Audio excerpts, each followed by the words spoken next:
Mr. Tainawa, I don't think I'm saying that correctly, Downing, if you could pronounce that for me, help me. My name is Samuel Downing. I am the civil rights litigator that Justin was just talking about in Washington, D.C. I need to provide a little bit of clarification so we can understand what was just said and how we move forward with this information that you guys have just given. So again, no state can create its own alternative legislation substituting the guarantees constitutional right or state violation of the Constitution. That would be obviously unconstitutional. So I have approximately 12,000 criminal affidavits on behalf of victims that have been charged by way of information, not indictments, in violation of the Constitution from right here in the state of Ohio. Many are from within your city here. Now, these affidavits, they identify two different crimes. The first crime is Title 18, subsection 242, which is deprivation of rights under color law. What that statute says is that any person who, under color of any state statute, ordinance, custom, or regulation, deprives any person of any rights secured by the Constitution commits that crime. The second crime is Title 18, subsection 241, which is conspiracy to deprive of rights. What that statute says is that when two or more persons conspire with the purpose of depriving any person of any rights secured by the Constitution commits that crime. Now, the laws of criminal conspiracy with regard to public officials, what that states is that any person who, having knowledge of any of the wrongs conspired to be done, and who have the power to prevent or aid in the prevention of mischief, same, neglects or refuses to do so, may be joined as fencing action. So upon having been provided with this notice, so you know that you guys are paying for law enforcement who are relying upon the New York State statute to go out and perform an arrest in violation of the Constitution of the United States by charging by way of information, not by indictment. We would ask you, please, let's go ahead and work together to fix this. Because the alternative is that we will have to convert these criminal affidavits into criminal complaints. I don't want to go down that path, and you guys don't want me to go down that path either. All right, we've been in touch with the Director of the FBI, Mr. Caspitell, as well as also a ranking member of the Senate Judicial Oversight Committee, Senator Kennedy. They both agree that when agents of the state, be it judges, prosecutors, law enforcement, when they fail to obey the constitutional obligations that they have and fulfill the federal law, that they are subject to arrest. So we don't want to head down that path. What we're here is not to get people into trouble, but rather to raise awareness on an issue so we can work together to get it fixed. Because we don't want to do this in a very, very messy way. Now, I know that you guys are going to go to your attorney soon with that. You're going to ask the attorney whether or not what I'm saying is true. And that attorney is going to point you to a case in 1984 from the United States Supreme Court called Hurtado versus California.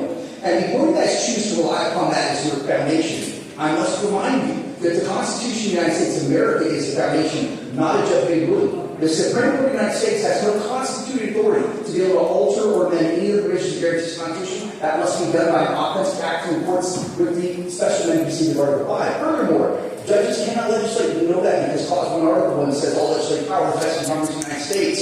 So I implore you, all of you, to please, let's step up, discharge the duty of your office, fulfill the obligations and promises that you make to the people of the state of Ohio, and let's choose willfully to protect and preserve the Constitution of the United States before I have to take this to a different level. Thank you guys for stopping us.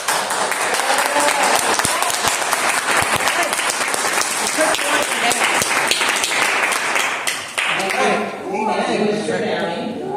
Our next speaker is Ms. Jessica Saxton. Ms. Saxton.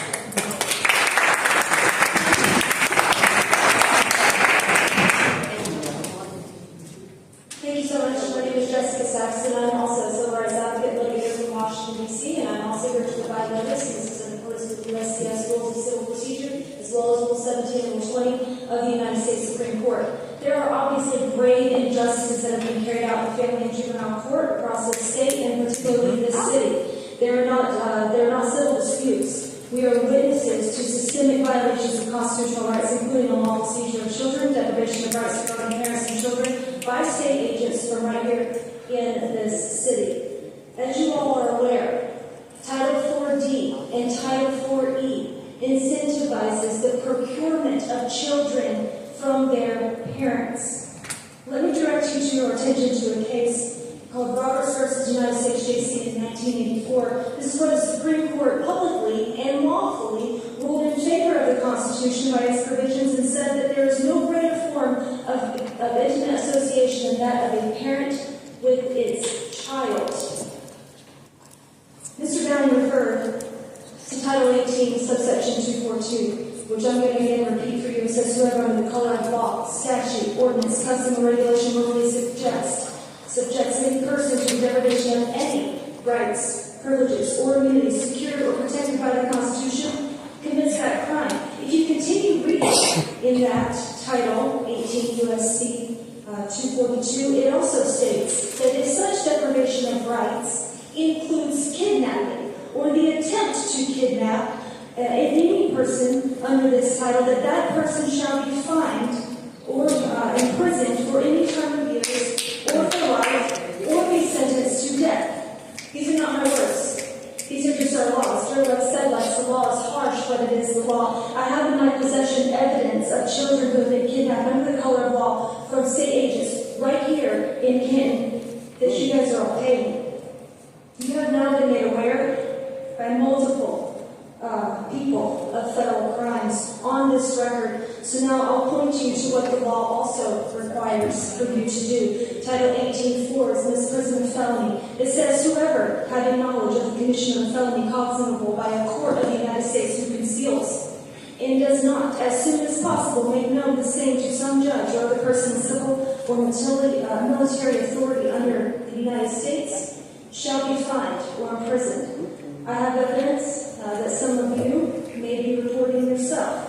Nonetheless, the FBI is the appropriate government agency to report these crimes to, and they have the jurisdiction to investigate and prosecute by way of the grand jury indictment.